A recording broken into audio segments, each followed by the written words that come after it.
Hello champions. अभ्यास 2025 के next video में आप सभी का हार्दिक हार्दिक स्वागत करता है चैंपियन स्क्वायर का मंच। आज हम डिस्कस करेंगे समाजशास्त्र के बारे में। समाजशास्त्र की कुछ जो नए नए क्वेश्चंस हो सकते हैं, क्या पैटर्न हो सकता है, इसके बारे में हम सिलसिलेवार तरीके से चर्चा करेंगे। और अभी आपको बता दें कि पिछले 5 दिन का गैप हुआ, तो थोड़ा सा उसके पीछे कुछ टेक्निकल इशू था, जिसकी वजह से मैं वीडियो नहीं ले पाया। उसके लिए मुझे खेद है आपसे, मैं एक्सट्रीमली सॉरी है कि हम पिछले 5 दिनों से कुछ ना कुछ आपके लिए हम प्रेजेंट नहीं कर पाए कुछ। साथ ही आपको बता दें कि 2025 का एमपीपीएससी ने क्या किया है, अभी नोटिफिकेशन जारी करके ये बताया है कि हम एग्जाम अभी कुछ टाइम के लिए स्थगित करते हैं, मगर हम बहुत जल्दी ही इस नई तिथि के साथ हम आपके पास प्रेजेंट होने वाले हैं। अब हमारे पास 2025 के जो नए कुछ नया बच्चा है, जो जिनका प्रीलिम्स पहली बार निकला है, और पुराने बच्चे दोनों, उनके लिए मेरा एक यही संदेश है कि कोशिश करें आपकी इस समय का बेटर यूटिलाइजेशन करें। मन में बहुत सारी लोगों के मन में एक द्वंद्व की स्थिति बनी हुई कि सर अब हम नोट्स प्रिपेयर करें या हम रिवाइज करें या शॉर्ट नोट्स बना लें, क्या करें। तो देखिए, इस टाइम पीरियड में आपको बिल्कुल परेशान नहीं होना है। सबसे अच्छा क्या है, जो आपका टफ सेक्शन है, जो आपसे नहीं बनता है, उसको आप पहले रेडी करिए। अब रेडी करने में क्या है, आपको पढ़ना नहीं है, उसका आपको क्या देख लीजिए। सबसे बड़ा संघर्ष क्या जाता है कि पेपर 1 की तैयारी हो जाती है, क्यों? क्योंकि 10 दिन का समय आपको पहले के दिन मिल जाता है। मगर संघर्ष क्या होता है, पेपर 2, पेपर 3, पेपर 4, क्योंकि रात भर में आपको यूनिट 10 तैयार करना है। तो मेरा आपको यही एक सजेशन है कि पेपर 2, 3, खासकर पेपर 3 तैयार कर लीजिए। पेपर 3 को एकदम जितने सिलेबस की लाइन है, लाइन को डिकोड कर लीजिए और एकदम फ्लो चार्ट बना बना के कीवर्ड्स में कर करके उस पूरी यूनिट को आप डन कर लीजिए। 5 यूनिट इकोनॉमिक्स की, 5 यूनिट साइंस वाले सेगमेंट के।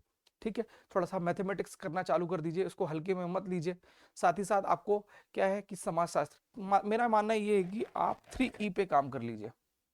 ठीक है, आपको ये लगेगा कि यार ये सर कुछ भी है बात कर रहे हैं। 3E कौन कौन सा है, हम डिस्कस कर लेते हैं। पहला 3E है इकोनॉमिक्स, फिर है एथिक्स और एंटरप्रेन्योरशिप। ये मान के चलिए 150, 300, 450 नंबर का सेगमेंट है। इसको आपको हल्के में लेना नहीं है। खासकर एंटरप्रेन्योरशिप जैसा सब्जेक्ट है जो नया जुड़ा है, ज्यादा इसमें डीप रिसर्च की आवश्यकता अभी हुई नहीं है और ना अभी होगी। पेपर एकदम सिलसिलेवार तरीके से जैसी चीजें आ रही हैं वैसी ही पूछे जाएंगे।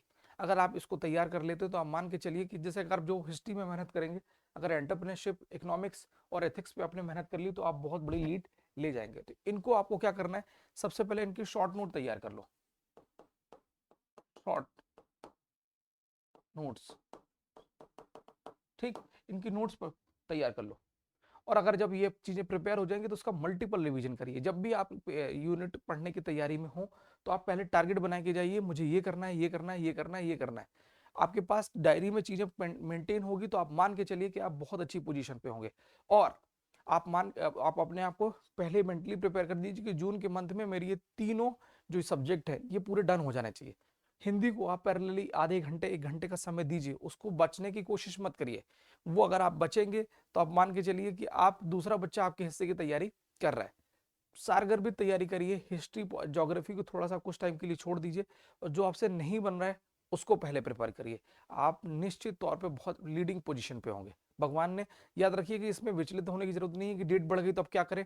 डेट बढ़ गई तो हम इसका मल्टीपल रिवीजन करें, आपदा को भी अवसर बना लें। यही तो एक अच्छे अधिकारी की निशानी होगी। चलिए मुद्दे पे आते हैं सीधे।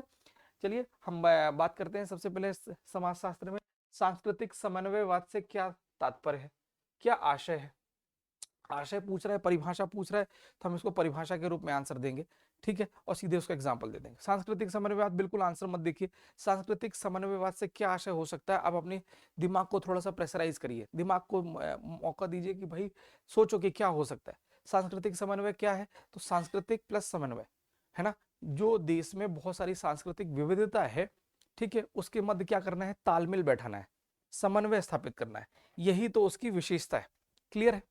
तो सबसे पहले हम डिस्कस करते हैं कि जब कई अलग अलग संस्कृतियां, है ना, हमारी नॉर्थ से लेकर साउथ तक और ईस्ट से लेकर वेस्ट तक अलग अलग संस्कृति के लोग रहते हैं, अलग अलग कल्चर के लोग, अलग अलग खान पान, अलग अलग जीवन शैली, अलग अलग पहनावा, अलग अलग संस्कृतियां और धर्म वाले लोग क्या रहते हैं, सह अस्तित्व में रहते हैं, है ना। एक दूसरे पर डिपेंडेंट होते हैं, सह अस्तित्व मतलब एक दूसरे के रहने से भी उनका अस्तित्व बना रहता है और परस्पर क्रिया करते हैं। तब उसे क्या बोला जाएगा, सांस्कृतिक समन्वयवाद बोला जाएगा। इसका सबसे अच्छा एग्जाम्पल कौन है, हमारी भारतीय संस्कृति। सबसे बेहतर एग्जाम्पल, जब कोई अलग अलग संस्कृतियां और अलग अलग धर्म के लोग एक कैसे रहते हैं, सह अस्तित्व के साथ रहते हैं और परस्पर क्रिया करते हैं। क्लियर है, तो ये कौन सी क्रिया कहलाई जाएगी, ये एक कहला जाएगी सांस्कृतिक समन्वयवाद की क्रिया, और इसका अच्छा एग्जाम्पल है भारतीय संस्कृति। ठीक है, अब नेक्स्ट क्वेश्चन पे आते हैं। इरावती कर्वे के अनुसार संयुक्त परिवार को परिभाषित कीजिए। हम जानते हैं कि हमने अपना जीवन मैक्सिमम ने 99% लोगों ने अपना जीवन गांव में व्यतीत किया होगा और उन्होंने परिवार की इंपॉर्टेंस जानी होगी कि कैसा संयुक्त परिवार, क्योंकि देखिए शहरीकरण के कुछ फायदे हैं तो बहुत सारे नुकसान भी हैं।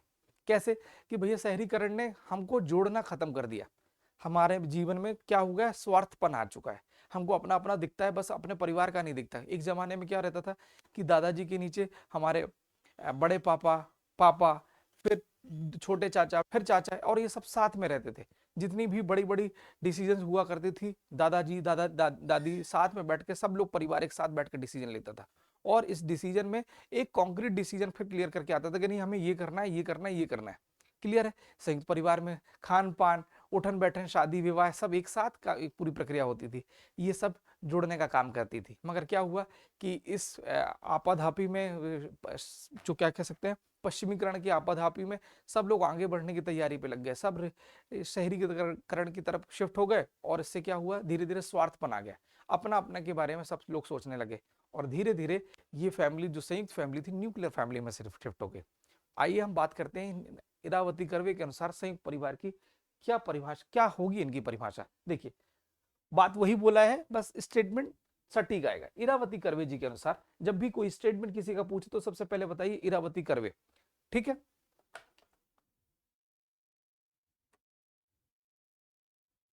फिर इरावती कर्वे कौन सा है, संयुक्त परिवार वह होता है जिसमें एक ही छत के नीचे, जो डिस्कस किया था, एक ही छत के नीचे एक ही रसोई से भोजन करने वाले, संयुक्त संपत्ति रखने वाले, साथ ही पूजा पाठ करने वाले और रक्त संबंध से जुड़े हुए लोग शामिल होते थे। याद करिए, कभी खुशी कभी गम पिक्चर देखी थी, पूरा परिवार साथ में रहता था, है ना। पूजा एक साथ होती थी, जब हमारे शाहरुख खान साहब आते थे तो उनकी माँ ऐसा क्या करती थी, थाली लेके पहुंच जाती थी कि मेरा बेटा आने वाला है। कैसा है ये अपनापन का भाव है ना, ये अपनत्व का भाव, ये कहाँ आएगा, आपका संयुक्त परिवार में पेश होगी चीजें। क्लियर है, और वो लोग जो ग्रामीण परिवेश से इस चीज की इंपॉर्टेंस बहुत अच्छे से जान चुके होंगे, और जो लोग शहरीकरण में आ चुके होंगे, शहर में आ चुके होंगे, इसकी कमी कहीं ना कहीं वो फील करते होंगे कि यार हमारा सब कुछ हमारे पास है मगर अपनापन नहीं है। क्यों है, संयुक्त परिवार की वजह से। चलिए थोड़ा सा मैं क्या है कि कोशिश करता हूं कि ये आपको आम जनमानस की जो भाषा शैली है उसके थ्रू आपको समझाऊं, ऑटोमेटिकली ये चीजें आपको बहुत अच्छे से समझ में आ जाएगी। चलिए मुद्दे पे आते हैं, नेक्स्ट क्वेश्चन। सामाजिक संरचना की अवधारणा का सर्वप्रथम प्रयोग किसके द्वारा किया गया, सामाजिक संरचना की अवधारणा का सर्वप्रथम, तो इस अवधारणा का सर्वप्रथम प्रयोग किया हर्बर्ट स्पेंसर ने किया, हर्बर्ट स्पेंसर द्वारा। इसकी पुस्तक कौन सी है, प्रिंसिपल ऑफ सोशियोलॉजी। अब आपसे क्वेश्चन पूछा जाए तो सीधे हर्बर्ट स्पेंसर नहीं लिखना, थोड़ा सा आप बेसिक बता दीजिए कि इस अवधारणा का सबसे प्रथम उपयोग किसने किया, हर्बर्ट स्पेंसर ने किया। अगर आपको याद है पुस्तक का नाम प्रिंसिपल ऑफ सोशियोलॉजी तो आप इसको मेंशन कर सकते हैं। क्लियर है, नेक्स्ट क्वेश्चन, दापा प्रथा। भैया दापा प्रथा भैया मध्य प्रदेश में बहुत ही फेमस थी, अभी हाल ही में मध्य प्रदेश सरकार ने साथीदार अभियान के थ्रू इसको कुछ रोकथाम करने की, उसको रोकने की कोशिश की, इस पे लगाम कसने की कोशिश की। देखिए सबसे पहले जान लेते हैं जिला कौन सा है, जिला ये झाबुआ है, जनजाति भील और उसकी उप जनजाति, उप जनजाति। जब भी आपसे कोई क्वेश्चन पूछा जाए प्रथा के बारे में तो बताइए सबसे पहले किस जिले से संबंधित है, फिर आप बताइए कि जनजाति कौन सी होगी, तो भील और भिलाला जनजाति के द्वारा। फिर प्रथा कौन सी, ये एक प्रकार की दहेज प्रथा है, मगर कौन सी, जिसमें क्या करता है, वर पक्ष की ओर से वधु पक्ष को दहेज दिया जाता है, उल्टा क्रिया है। ठीक है, अक्टूबर 2016 में मध्य प्रदेश सरकार द्वारा इसे समाप्त करने हेतु साथीदार अभियान चलाया गया। हो सकता है प्रीलिम्स में और आपकी मुख्य परीक्षा में ये क्वेश्चन खुद उल्टा आ जाए कि भैया साथीदार अभियान बताइए, साथीदार अभियान।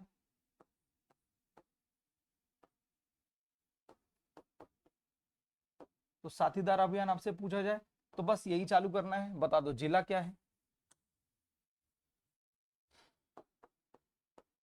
जिला बता दो, फिर जनजाति बता दो। ठीक, इसकी कौन क्या चीज किसकी विशेषता थी? तो भैया वर्ब, ये एक दहेज प्रथा है और किसके बाद वर पक्ष द्वारा वधु पक्ष को दिए जाने वाला।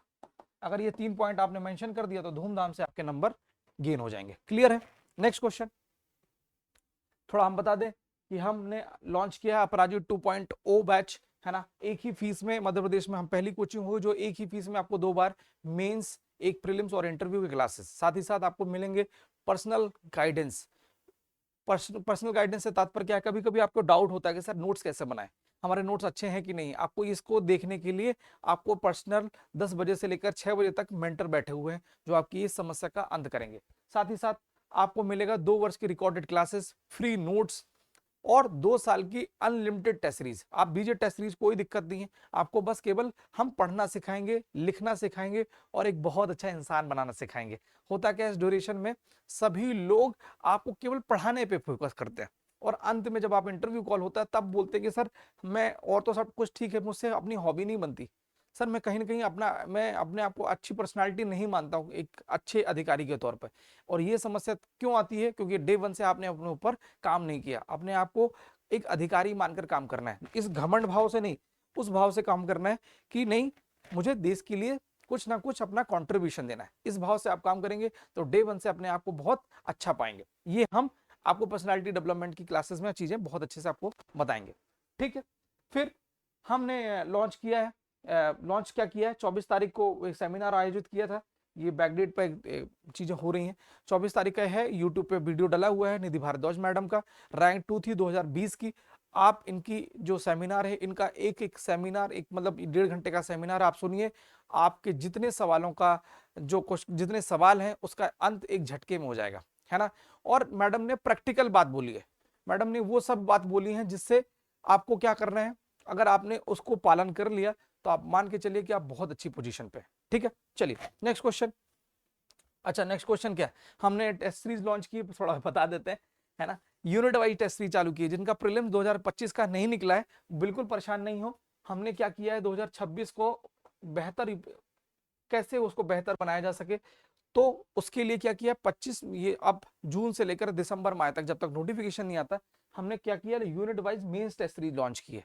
इससे क्या होगा, आपका यूनिट 1 2 3 4 धीरे धीरे, अच्छा होता क्या है 5 यूनिट की तैयारी एक साथ नहीं हो सकती, उसके लिए हम एक एक यूनिट को सेगमेंट को पकड़ते हैं और जब जाके चीजें कंप्लीट होगी। तो यूनिट वाइज टेस्ट सीरीज की ये विशेषता, उसका नाम ही टू द पॉइंट है। यहाँ आपको पर्सनल मेंटर मिलेंगे, आपकी जो पर्सनल ग्रोथ पर प्रॉपर ट्रैकिंग होगी, आपको कंट्रोल इन्वायरमेंट में प्रॉपर टेस्ट देने को मिलेगा। ठीक है, आपकी रैंक लिस्ट बनेगी और प्रिंटेड मॉडल आंसर की मिलेगी। ठीक है, और हम आपको ये सिखाएंगे कि जहां आपका कुछ फॉल्ट है, कुछ चैलेंजेस हैं, उस चैलेंजेस का एक हम सॉल्यूशन लेके आएंगे। क्लियर है? नेक्स्ट हम बता देते हैं कि 1 जून से हम लॉन्च कर रहे हैं special dedicated English medium batch, जिसका नाम है वॉरियर बैच। ठीक है, इस वॉरियर बैच की क्या विशेषता है, एक ही फीस में यहाँ भी 2 बच्चे, खासकर 12th पास के बच्चे जिनको अपना फाउंडेशन और प्लस कॉलेज दोनों अच्छा करना है। फाउंडेशन से तात्पर्य क्या है कि अपनी कॉलेज प्लस सिविल सर्विसेज की एक एक आधारभूत एक आपको समझ डेवलप करना है। समझ डेवलप करने के लिए ये बढ़िया आपके लिए हम बैच लेके आए। खासकर इंग्लिश मीडियम के बच्चों के साथ समस्या ये थी कि वो अपना सिलेबस पूरा नहीं कर पा रहे थे, है ना। क्यों? क्योंकि सिलेबस पूरा ना होने के पीछे रीजन था उनके पास कंटेंट नहीं था, और कंटेंट नहीं था उनके लिए हमने क्या किया, हमारे पूरा इंग्लिश मीडियम का कंटेंट तैयार हो चुका है। जुलाई से हम धीरे धीरे उसको रिलीज करना स्टार्ट करने जा रहे हैं, है ना। तो आपको जो आपकी सबसे बड़ी जो समस्या थी उसका हमने अंत कर दिया है। ठीक है, आपको जैसे जैसे यूनिट होती जाएगी वैसे वैसे आपको नोट्स मिलते जाएंगे, और आपको ना केवल नोट्स बनाएंगे, नोट्स लिखना सिखाएंगे, सिनॉप्स बनाना सिखाएंगे, और आपको आपकी पर्सनालिटी पे क्या क्या आपकी हॉबी होना चाहिए, इन सब पर हम धीरे धीरे आप पे काम करेंगे। और आप मान के चलिए कि आने वाले 1 वर्ष में आप एक बहुत अच्छे फौलाद बन के निकलेंगे। नेक्स्ट क्वेश्चन, सीधे आते हैं, राष्ट्र निर्माण के प्रमुख उद्देश्यों को लिखिए। राष्ट्र निर्माण के कौन कौन से उद्देश्य होते हैं? ठीक, तो हैरिस माइलोन, इसको थोड़ा देखो क्या रहता है, जब भी आप सोशियोलॉजी लिख रहे हो तो किसी एक अच्छे ऑथर का स्टेटमेंट लिख दोगे तो चीजें और भी ज्यादा सुदृढ़ हो जाएंगी। तो सबसे अच्छा क्या है, हैरिस माइलोनस के अनुसार राष्ट्र निर्माण एक व्यापक प्रक्रिया है। इसमें क्या क्या होगा, एक व्यवहार सामंजस्यपूर्ण, सुव्यवस्थित, स्वायत्त और व्यापक रूप से स्वीकार इकाई बनाने के बाद ये शुरू होती है ना। एक कोई राष्ट्र होगा तो वो स्वायत्त होगा, अपने डिसीजन खुद ही लेगा। ठीक है, फिर व्यापक होगा, बड़ा होगा, जिसमें सभी प्रकार के लोग जीवन जीवन जिएंगे, है ना, और पूरी एक्टिविटीज करेंगे, जिसमें देखो आप क्या रहे, नॉर्थ से लेकर साउथ तक अलग अलग विविधता है। मगर राष्ट्र, हमारी राष्ट्र क्या, एक भौगोलिक इकाई है ना, भौगोलिक इकाई प्लस जिसमें एक ये कह सकते हैं इसकी एक भावना भी है ना। राष्ट्र प्रेम हमारा तब जनरेट होता है जब भारत पाकिस्तान का मैच होता है ना। भारत पाकिस्तान का अभी जो तनाव की स्थिति थी, तब भी आपको इस चीज को फील हुआ कि हमारे अंदर का राष्ट्रीय भावना आ गई थी कि नहीं, हमारा देश क्या रहता है, एक एक पर्सनल टच आ जाता है, ठीक, अपने देश के लिए, यही है राष्ट्र प्रेम। ठीक है, तो देखिए उसको, उसके उद्देश्य क्या है राष्ट्र निर्माण के प्रमुख उद्देश्य, तो भैया राष्ट्र का विकास करना प्रमुख उद्देश्य है। राष्ट्र निर्माण का प्रमुख उद्देश्य में क्या है, जनता में निष्ठा तथा समर्पण की भावना डेवलप करना।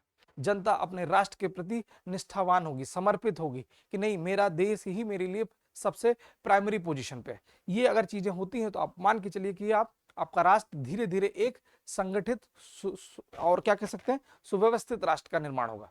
फिर राष्ट्रीय पहचान का विकास करना, फिर राष्ट्रीय चेतना का विकास करना, राष्ट्र की राष्ट्रीय और अंतरराष्ट्रीय प्रतिष्ठा में वृद्धि करना, है ना। आप जयशंकर जी को देख रहे होंगे तो आपको ये बहुत अच्छे से फील हो रहा होगा कि इनके आने से एक थोड़ा सा हमारे देश की और भी छवि सुदृढ़ होकर निकली है ना, बहुत निखर के निकली कि नहीं भैया, भारत के डिसीजन अपने इंडिपेंडेंट डिसीजन होते, किसी के दबाव के बस नहीं होता।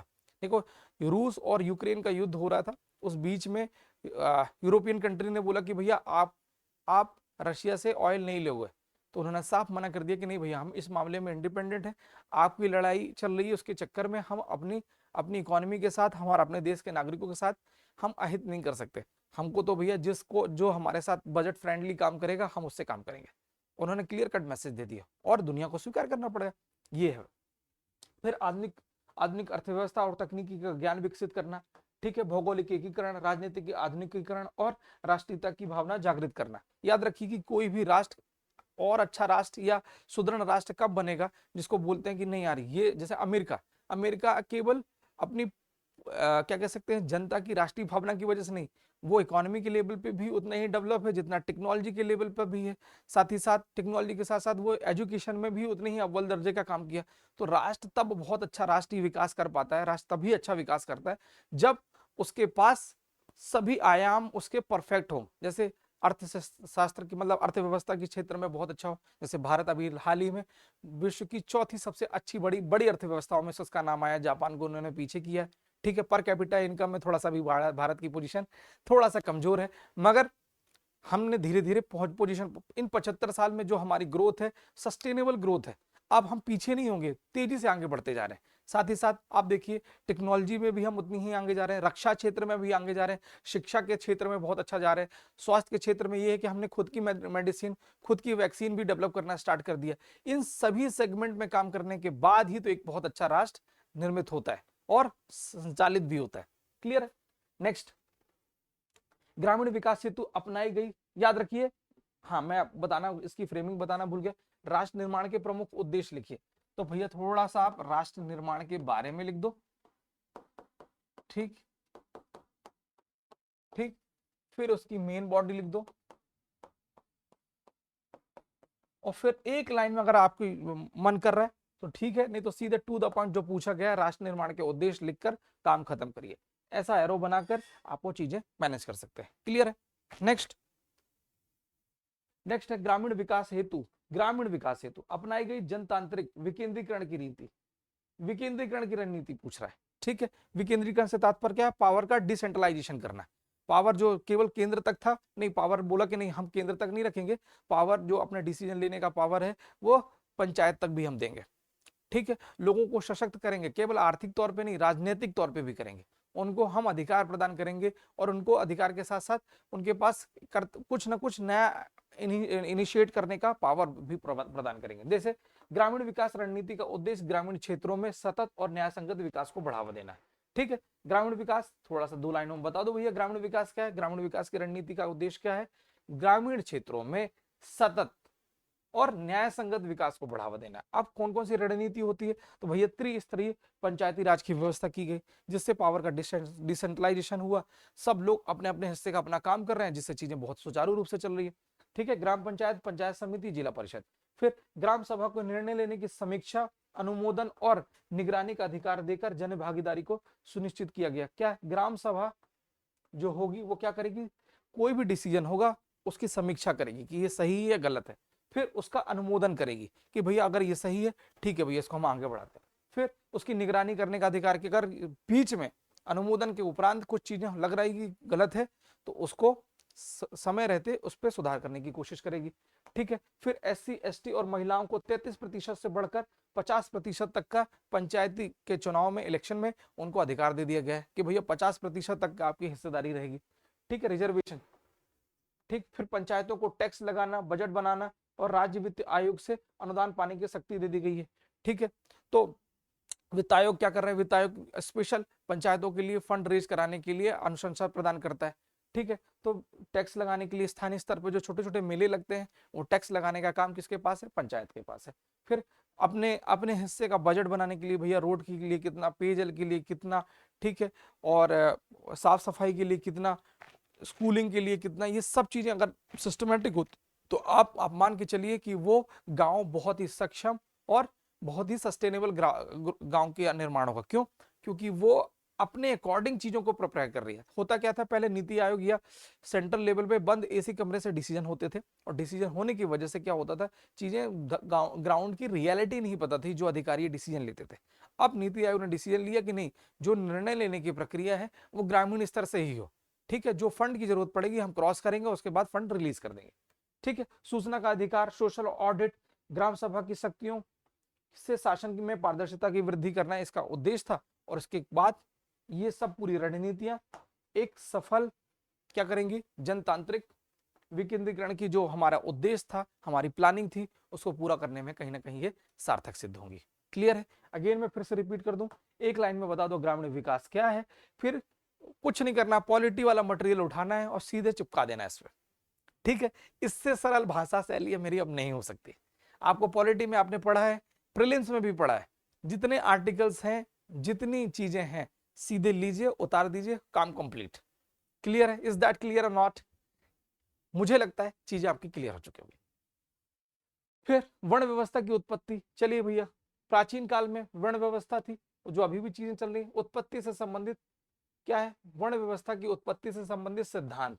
ये वही भाई साहब आप मान के चलिए 10 मार्कर का मोस्ट फेवरेट क्वेश्चन हो सकता है। ठीक है, प्राचीन भारत में वर्ण व्यवस्था की जो कोई एक सिद्धांत आए, उस सिद्धांत की हम चर्चा करेंगे। कौन कौन से सिद्धांत थे पहले थोड़ा सा डिस्कस कर ले।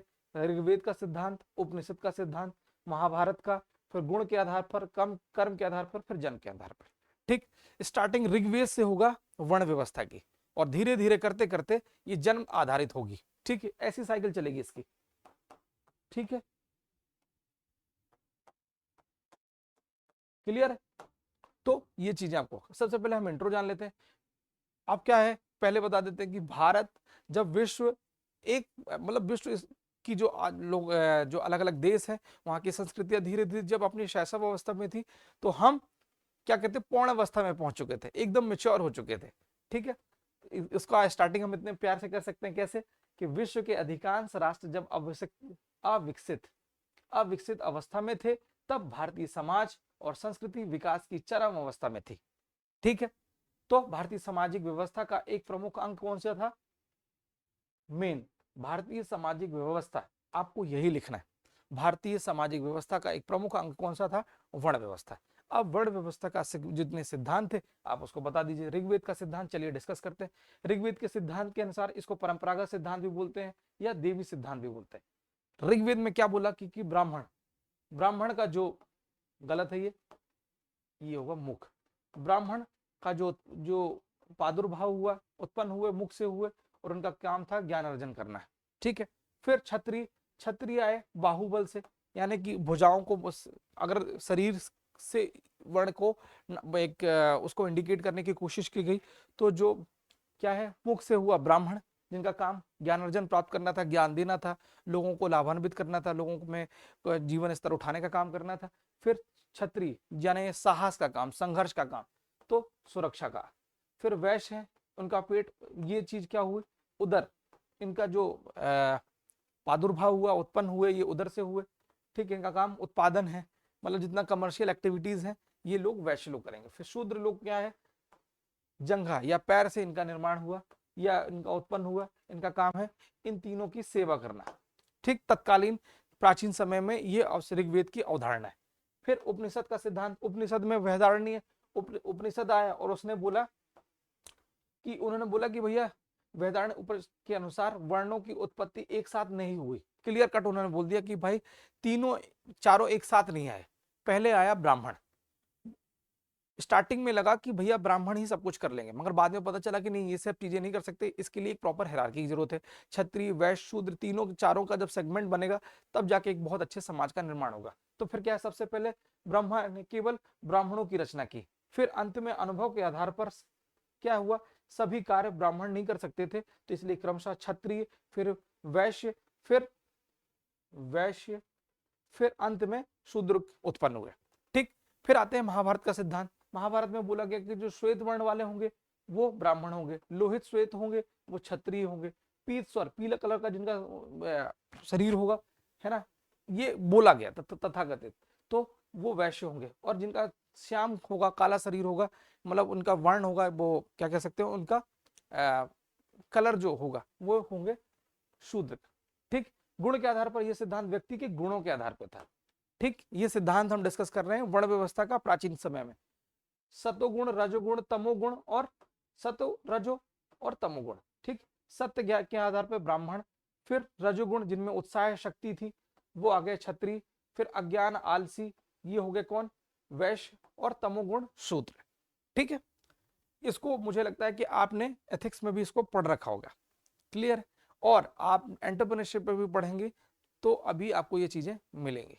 ठीक है, फिर कर्म संबंधित सिद्धांत, इस सिद्धांत के अनुसार वर्ण का निर्धारण जन्म से नहीं बल्कि व्यक्ति के कर्म के आधार पर हो गया। ये कब है, ये कर्म संबंधित सिद्धांत था। ये कब आया, ये महाभारत और गुण के आधार पे चीजों जब धीरे धीरे शिफ्ट हुई, पहले क्या हुआ, गुण के आधार पे हुआ। ठीक है, जिनके जैसे गुण होंगे वो जिनके पास अच्छा बोल पा रहे होंगे, चीजें को समझ पा रहे होंगे, जिनकी पढ़ने लिखने की रुचि होंगी, वो ब्राह्मण कहलाए। ये गुण के आधार पे हुआ। फिर जो लोग आलसी प्रवृत्ति के थे, प्रमाद प्रवृत्ति के थे, लोग केवल आलसी जीवन, शराब पी के डले रहना, तो उनको उन्होंने बोला कि भैया ये वैश्य या शूद्र की एक्टिविटी कहला रहे हैं। ठीक, फिर धीरे धीरे आया क्या सिद्धांत, नेक्स्ट सिद्धांत आया कर्म के, कि भैया जो अच्छा कर्म करेगा वही ब्राह्मण कहलाएगा।